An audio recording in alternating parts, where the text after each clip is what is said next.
اس کے بعد ایک بہت بڑا واقعہ، ایک بہت ہی تکلیف دہ واقعہ ہماری تاریخ میں 1867 میں پیش آتا ہے، اور یہ ہے بنارس کے اندر۔ یاد رکھیں بنارس کو مندروں کا شہر کہتے ہیں۔ بنارس کے اندر جو زیادہ تعداد ہے وہ ہندوؤں کی ہے، آج بھی اسے مقدس شہر مانا جاتا ہے۔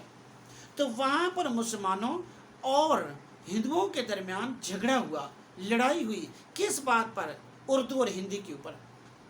مسلمانوں کی جتنے زبانیں ہیں وہ دائیں سے بائیں لکھی جاتی ہیں، جو غیر مسلم کی زبانیں ہیں وہ بائیں سے دائیں لکھی جاتی ہیں یا اوپر سے نیچے لکھی جاتی ہیں۔ اور جھگڑا یہ تھا کہ جو ہندو تھے وہ ہندی کو یا دیوناگری رسم الخط کے تحت جاری کرنا چاہتے تھے، جو مسلمان ہیں وہ چاہتے تھے کہ اردو جو ہے اسی کو رائج کیا جائے، نوری خط نوری نستعلیق کے تحت کے ذریعے سے لکھا جائے۔ جھگڑا ہوا ہے 1867 میں، اور اس وقت سر سید احمد خان ایک انگریز کمشنر شیکسپیئر کے پاس بیٹھے ہوئے تھے، اور سر سید احمد خان نے اس انگریز گورنر کو، اس کمشنر کو کہا کہ مسٹر شیکسپیئر، یاد رکھیں کہ اب جو بچے گا، وہ جو زندہ رہے گا وہ دیکھے گا کہ اب مسلمان اور ہندو دو علیحدہ علیحدہ قومیں بن جائیں گے، یہ اکٹھے نہیں رہ سکیں گے، کیونکہ سر سید جان گئے تھے کہ پہلے مذہبی اختلاف تھا، پھر زبان کی بنیاد پر ہمارا جو ہے اتحاد بن سکتا تھا، زبانوں کو بھی علیحدہ کر دیا گیا۔ نتیجہ کیا نکلا؟ جب زبان بھی علیحدہ ہو گئی، جب مذہب پہلے ہی علیحدہ تھا، معاشرت علیحدہ تھی، بہت سی چیزوں کے درمیان تفاوت پایا جاتا ہے، اور سر سید اور یوں ان دونوں کو قوموں کے اکٹھا رہنا مشکل ہو گیا تھا۔ اور پھر وقت نے دیکھا، تاریخ نے دیکھا، جو لوگ زندہ رہے انہوں نے دیکھا کہ بالآخر یہ دونوں قومیں علیحدہ ہو گئی، ایک بھارت کی صورت میں اور دوسری پاکستان کی صورت میں۔ عزیز طلبہ، ہم اب اس کچھ آپ کو تاریخی حقائق میں نے بتائے ہیں، ذرا اس ایک اقتباس کو پڑھتے ہیں۔ سر سید نے قدامت پسند مسلمانوں کو نئے زمانے کی ضروریات سے آگاہ کیا، اور ہزار دقتوں سے ان کو نئے علوم کے اصول اور نئی حکومت سے تعاون پر آمادہ کیا۔ اپنی مذہبی تصانیف اور رسالہ تہذیب الاخلاق کے اجراء سے انہوں نے ثابت کر دکھایا کہ اسلام عقل کے اصولوں پر مبنی ہے۔ ان کی تعلیمی مساعی 1877 میں تکمیل کو پہنچی، جب علی گڑھ کالج کا افتتاح ہوا، جو کم از کم 30 برس تک مسلمانان ہند کا واحد قومی مرکز بنا رہا۔ 1884 میں سر سید نے پنجاب کا دورہ کیا، جہاں زندہ دلانے پنجاب کی قدردانی سے ان کو بڑی تقویت پہنچی۔ پنجاب کے مسلمان سر سید کے منادی پر اس طرح دوڑے جس طرح پیاسا پانی پر دوڑتا ہے۔ ایک طرف علی گڑھ سے وابستہ ہوئے، دوسری طرف انہوں نے لاہور میں انجمن حمایت اسلام کا ادارہ قائم کیا۔ 1886 میں سر سید نے آل انڈیا محمدن ایجوکیشن کانفرنس کی بنیاد ڈالی، جس کے اجلاس ہر سال مختلف مقامات پر منعقد ہو کر مسلمانوں میں ایک نئی زندگی پھونکنے کا باعث ہوئے۔ 1867 میں بنارس کے بعد ہندوؤں کو یہ خیال پیدا ہوا کہ اردو کو موقوف کر کے ملک میں بھاشا و زبان رائج کی جائے۔ سر سید کہتے تھے، یہ پہلا موقع تھا جب مجھے یقین ہو گیا کہ اب ہندو مسلمانوں کا بطور ایک قوم کے ساتھ چلنا محال ہے، اور دونوں قومیں کسی کام میں دل سے شریک نہ ہو سکے گی۔ یہی بات میں آپ کے سامنے کر رہا تھا۔ اس اقتباس کے اندر کچھ مشکل الفاظ آئے ہیں، آئیے عزیز طلباء و طالبات ہم ان کو سمجھنے کی کوشش کرتے ہیں۔ جیسے پچھلے اقتباس میں یہ چند الفاظ آپ ذہن میں رکھیے: بے رخی، برا سلوک، زخموں پر نمک چھڑکنا، سخت تکلیف دینا، ناگفتہ بے حالت، ناقابل بیان حالت، دور اندیش، عقل مند، پسماندہ، غیر ترقی یافتہ، قدامت پسند، پرانے نظریات کے لوگ، دقتوں، تکلیفوں، مناتی، اعلان، پے در پے لگاتار، پسپا ہونا، پیچھے ہٹ جانا، خواب گراں، غفلت کی نیند۔ دیکھیے عزیز طلباء و طالبات، اس سے اگلا اقتباس اس کو پڑھنے کی کوشش کرتے ہیں۔ 1885 میں انڈین نیشنل کانگریس کی بنا پڑی۔ سر سید نے مسلمانوں کو اس میں شرکت کرنے سے روکا، کیونکہ ان کی دور اندیشی نے دیکھ لیا کہ اس سے مسلمانوں کو بحیثیت قوم نقصان پہنچے گا۔ اپنے ایک اہم بیان میں انہوں نے کہا کہ جمہوری طریقہ ہندوستان کے لیے موزوں نہیں ہے۔ یہ امر قابل غور ہے کہ سر سید کے پیش نظر انگریزوں کی خوشنودی نہ تھی بلکہ اپنی قوم کی ترقی تھی۔ حقیقت یہ ہے کہ وہ پہلے ہندوستانی تھے جنہوں نے اپنی مشہور تصنیف اسباب بغاوت ہند لکھ کر حکومت کی توجہ دلائی کہ غدر کا سب سے بڑا سبب یہ تھا کہ ہندوستانیوں کو ملکی سیاسی کونسلوں میں شریک نہ کیا گیا۔ پھر 1878 میں جب وہ کونسل کے ممبر نامزد ہوئے تو انہوں نے ملکی اور قومی مفاد پر پے در پے تقریریں کی۔ 1898 میں جب سر سید نے انتقال کیا تو ان کی قوم اپنے خوابی گراں سے جاگ چکی تھی۔ عزیز طلباء و طالبات، میں نے آپ کو اس کے معنی بتا دیے ہیں۔ اس میں ایک چیز ہے جو بعد میں ہم اس کو ڈسکس کرتے ہیں۔ سر سید احمد خان، اس کے اندر ہم نے دیکھا کہ انڈین نیشنل کانگریس کی بات آئی ہے۔ اے او ہیوم نے 1885 میں انڈین نیشنل کانگریس کی بنیاد رکھی۔ اس میں اس کے قیام کے فوراً بعد ہندوؤں کی بڑی تعداد اس کی ممبر بن گئی۔ مسلمان بھی جو اس کے اندر شامل ہونا چاہتے تھے، کچھ ہوئے بھی صحیح، لیکن سر سید احمد خان جیسا دور اندیش شخص یہ دیکھ رہا تھا کہ مسلمان ابھی پڑھے لکھے نہیں ہیں، ان کے پاس تعلیم نہیں ہے، انہیں پتہ ہی نہیں ہے۔ بہت سے قوانین پاس ہو جائیں گے، وہ انگوٹھے لگا دیں گے، انہیں پتہ ہی نہیں ہوگا کہ ہوا کیا ہے۔ چنانچہ انہوں نے مسلمانوں کو روکا کہ وہ ابھی اس کانگریس کے ممبر نہ بنے، وہ اس کا حصہ نہ بنے، جب تک وہ پڑھ لکھ نہ جائیں، جب تک ان کے اندر شعور نہ آ جائے۔ اس کے بعد جب 1857 کے بعد میں بھی آپ کے ساتھ بات کر رہا تھا تھوڑی دیر پہلے، 1857 کے کیا ہوا تھا؟ بہت بڑا نقصان ہوا تھا مسلمانوں کا۔ تقریباً 5 لاکھ مسلمانوں کو یہ جنگ آزادی ہارنے کے بعد مسلمانوں کو شہید کر دیا گیا۔ تو اس کے بعد سر سید نے 1859 میں ایک رسالہ اسباب بغاوت ہند لکھا اور اس کو انگریزی زبان میں بھی ترجمہ کیا گیا، ملکہ تک بھی پہنچایا گیا، برطانیہ کی پارلیمنٹ میں بھی پہنچایا گیا، اور اس کے ذریعے انگریزوں کو بتایا گیا کہ وہ کون سی غلطیاں ہیں، وہ کون سی وجوہات ہیں جو جنگ آزادی کا سبب بنی ہیں۔ مسلمانوں کو کونسلز کا ممبر نہیں بنایا گیا، انہیں کسی قانون ساز ادارے میں ان کا حصہ ہی نہیں بنایا گیا۔ جب ایسا ہو جائے گا تو پھر ممکن نہیں ہے کہ مسلمان بغاوت نہ کریں، وہ دبے ہوئے ہیں۔ اس وجہ سے یہ بغاوت ہوئی ہے، اور گویا کہ اس اسباب بغاوت ہند کے ذریعے سر سید نے مسلمانوں اور انگریزوں کے درمیان ایک پل بنانے کی کوشش کی تھی۔ سر سید احمد خان 1898 میں وفات پا گئے، لیکن یاد رکھیے کہ سر سید کی کاوشیں ختم نہیں ہوئیں۔ سر سید کی جو کاوشیں تھیں وہ زندہ رہیں، ان کی اہمیت آج بھی موجود ہے۔ انہوں نے اردو کو سلیس بنا دیا، اور غالب پہلے شخص ہیں جنہوں نے خطوط نگاری کے ذریعے، مکتوب نگاری کے ذریعے سلیس نگاری کی ابتدا کی ہے۔ اس سے پہلے بہت مشکل اردو لکھی جا رہی تھی، مکفّ مسجع اردو لکھی جا رہی تھی، ہم کافی اور ہمدردیف قسم کے جملے ہوتے تھے۔ آسان اردو کی بنیاد رکھی، اور تہذیب الاخلاق کے ذریعے یہ اردو جو ہے، یہ سلیس اردو جو ہے، آسان زبان جو ہے، یہ رائج ہو گئی۔ اسی طرح ایک عظیم مسئلے تھے، تعلیمی انقلاب برپا کیا، اصلاح کی ہے قوم کی۔ اسی طرح سے سر سید احمد خان جو ہیں، انہوں نے کئی اور کام کیے ہیں جو پھر کئی موقع آیا ہم اس کی وضاحت کریں گے۔ یہ کچھ لوگ سر سید کے ساتھ مذہبی اختلاف رکھتے ہیں، وہ اپنی جگہ ہے، ہم اس حوالے سے زیادہ بات نہیں کر سکتے، لیکن یہ حقیقت ہے کہ سر سید کے بعض مذہبی خیالات کے ساتھ بڑی تعداد میں مسلمان علماء فقہا متفق نہیں ہیں۔ سر سید اسکول آف تھاٹ کے اندر بہت سے لوگ شامل تھے جن کے ذریعے سر سید نے بہت کچھ کیا ہے۔ آپ دیکھیے عزیز طلبہ، ہم اگلا پڑھتے ہیں اقتباس۔ سر سید کے بعد ان کے رفقا نے ان کا شاندار کام جاری رکھا۔ محسن الملک وقار الملک، حالی، نذیر احمد، ذکاء اللہ، شبلی وغیرہ نے تعلیمی، سیاسی اور ادبی خدمات سر انجام دی۔ محسن الملک نے علی گڑھ کو ترقی دی، علی گڑھ کالج کو ترقی دی۔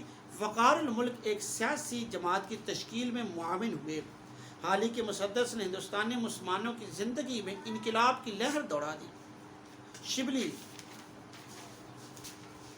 نے اسلامی تاریخ کے آئینے میں انہیں اپنی گزشتہ عظمت دکھا کر ان کے دلوں کو گرما دیا۔ امیر علی نے اپنی انگریزی تصانیف سے مغربی حلقوں میں اسلام کی وقت پیدا کی۔ جی عزیز طلبہ، آپ نے دیکھا کہ اس کے اندر میں کچھ لوگوں کے نام ہیں، جیسے محسن الملک ہو گئے۔ محسن الملک کا نام تھا، جو صحیح نام تھا وہ تھا سید مہدی علی خان، اور یہ بعد میں سر سید کے بعد سیکرٹری رہی ہیں علی گڑھ کالج کے، اور بعد میں انہی کی مساعی سے علی گڑھ کالج جو ہے 1920 عیسوی میں مسلم یونیورسٹی علی گڑھ بن گیا۔ وقار الملک مولوی مشتاق حسین ان کا نام ہے۔ یہ بھی ایک جماعت مسلم لیگ کے، آپ نے دیکھا اس کے اندر سے لکھا ہے انہوں نے، آپ دیکھیے کہ وقار الملک ایک جماعت کی تشکیل میں ممد و معاون ثابت ہوئے، یعنی 1906 میں مسلم لیگ قائم ہوئی تو اس میں وقار الملک کا بڑا حصہ تھا۔ مولانا الطاف حسین حالی، انہوں نے مسدس حالی لکھی، یادگار غالب، حیات جاوید، حیات سعدی، مقدمہ شعر و شاعری جیسی وسیع اور اہم کتابیں لکھی۔ اور ان کی مسدس حالی کے بارے میں سر سید کہا کرتے تھے کہ جب میں اپنے اللہ کے پاس جاؤں گا اور پوچھے گا کہ سر سید تم میرے لیے کیا لائے ہو، تو میں کہوں گا یا رب العزت میں حالی سے مسدس لکھوا کر لایا ہوں۔ اتنی اہم کتاب تھی۔ حالی پڑھتے جاتے تھے، سر سید سنتے جاتے تھے، اور کئی دفعہ آپ دیدہ ہو جاتے تھے۔ مسدس حالی کا اصل نام ہے مد و جزر اسلام، چونکہ اس کے ہر بند کے 6 مصرے ہیں، تو ایسی نظم جس کے ہر بند کے 6 مصرے ہوں اسے مسدس کہتے ہیں۔ تو اس پوری نظم کے ہر بند کے اندر 6 مصرے ہیں، اس کو مسدس کہا گیا، مسدس حالی۔ اس نظم کا نام ہے مد و جزر اسلام۔ 1879 عیسوی میں یہ کتاب شائع ہوئی۔ 456 بند ہیں، 1668 اشعار ہیں۔ عرض حال کے تحت 63 نعتیہ اور دعائیہ اشعار اس کے اندر شامل کیے گئے ہیں۔ بڑی وسیع کتاب ہے، بڑی اہم کتاب ہے۔ اسلام کے جو 1500 سالہ تاریخ ہے اس کے عروج و زوال کو اس کے اندر بیان کیا گیا ہے۔ اس کے بعد نذیر احمد اس اسکول آف تھاٹ سے متاثر ہے۔ مرات العروج، توبۃ النصوح، بنات الناش اور ابن الوقت ان کے بڑے اہم ناول ہیں۔ اردو کے پہلے ناول نگار ہیں جنہوں نے اس کی ناول نگاری کی اردو میں بنیاد رکھی ہے۔ مولوی ذکاء اللہ فارسی، عربی، ریاضی، تاریخ، فزکس، کیمیا اور سیاسیات کے عالم تھے، اور تہذیب الاخلاق کے اندر ان کے بہت سے مضامین چھپتے تھے۔ چنانچہ سر سید اسکول آف تھاٹ کو بڑھانے میں ان کا بھی بڑا کردار ہے۔ اس کے بعد شبلی ان کی کتابیں الفاروق، الغزالی، المامون، سیرت نبی صلی اللہ علیہ وآلہ وسلم، اور گزشتہ لیکچرز میں میں نے شبلی کے بارے میں آپ کو بہت کچھ بتایا ہے۔ یہ جو شبلی کی وسیع خدمات ہیں اس حوالے سے۔ اس کے بعد سید امیر علی کی جو ہے یہ ایک اور بڑی اہم شخصیت ہے، بیرسٹر تھے، جسٹس ریٹائر تھے۔ دا اسپرٹ آف اسلام اور تاریخ اسلام ان کی اہم کتابیں ہیں۔ یہ تمام کے تمام لوگ جو ہے سر سید اسکول آف تھاٹ سے تعلق رکھتے تھے۔ انہوں نے سر سید اسکول آف تھاٹ کو آگے بڑھانے میں بڑے اہم اور وسیع کردار انجام دیا تھا۔ عزیز طلباء و طالبات، سر سید کی خدمات کو نہیں بلایا جا سکتا، اور سر سید کی خدمات تھی، ان کی سوچ تھی، ان کی محنت تھی، جس نے آگے پاکستان، اسلامی جمہوریہ پاکستان کی صورت میں ثمربار ہوئی، اور جس میں آج ہم آزادی کے ساتھ، سکون کے ساتھ زندگی گزار رہے ہیں۔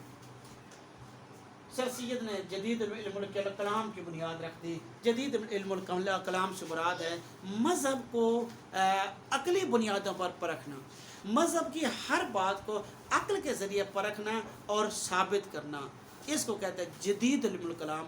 اس کی بنیاد سر سید نے رکھی، اور تہذیب الاخلاق کے اندر اس طرح کے بہت سے مضامین پائے جاتے تھے۔ شبلی رحمۃ اللہ علیہ بعد میں اس اسکول آف تھاٹ سے علیحدہ ہو گئے۔ یہاں تک آپ نے دیکھا کہ عزیز طلبہ و طالبات، آج ہم نے اس چیپٹر کے اندر صرف ایک اقتباس اور پڑھ لیتے ہیں تاکہ اس کے بعد ہم آگے اقبال کی تھاٹس کو سمجھنے کی کوشش کریں. آج ہم نے سر سید کی تھاٹس کو سمجھنے کی کوشش کی ہے. علی گڑھ تحریک کی وجہ سے قوم میں کئی اور تحریکات شروع ہو گئیں. اختلافات ضرور رونما ہوئے لیکن ایک حد تک یہ نئی زندگی کا نشان تھے. سر سید، امیر علی اور دیگر بزرگوں نے اسلام کو مغربی علوم سے اس طرح جا ملایا تھا کہ اسے ایک ترقی یافتہ مذہب ثابت کیا. لیکن اس جدید علم الکلام کے رد عمل کے طور پر بعض اور مذہبی مسائل بروئے کار آئیں. میں نے آپ کو بتا دیا جدید علم الکلام کیا ہے. نئی تحریکات سامنے آتی ہیں. علی گڑھ اسکول کی ریاکشن کے اندر کچھ اور تحریکات سامنے آتی ہیں جس میں آپ دیکھیے دارالعلوم ندوۃ العلماء قائم ہوتا ہے. یاد رکھیں یہ 1894 عیسوی میں قائم ہوا تھا اور شبلی نے یہ قائم نہیں کیا تھا بلکہ مولوی محمد علی کانپوری نے اس کی بنیاد رکھی تھی. 1906 عیسوی میں شبلی اس کے اندر شامل ہوتے ہیں اور اس کو بہت آگے بڑھا دیتے ہیں، ترقی ملتی ہے اس کو. ندوۃ العلماء کے اندر کا مقصد یہ تھا کہ ایک ایسے درسگاہ کا قیام عمل میں لایا جائے جو جدید اور قدیم کا ملاپ ثابت ہو. اس کے بعد ایک اور ادارہ قائم ہوتا ہے علی گڑھ کی ہی ریاکشن میں اور وہ دارالعلوم دیوبند. 30 مئی 1867 عیسوی کو یہ ادارہ قائم ہوتا ہے اور اس کی بنیاد رکھتے ہیں مولانا قاسم نانوتوی رحمۃ اللہ علیہ، مولانا محمود الحسن اور مولانا رشید احمد گنگوہی رحمۃ اللہ علیہ. یہ بھی اس ادارے کا مقصد بھی یہی تھا کہ مسلمان جو بھٹکی ہوئے ہیں ان کی اصلاح کی جائے.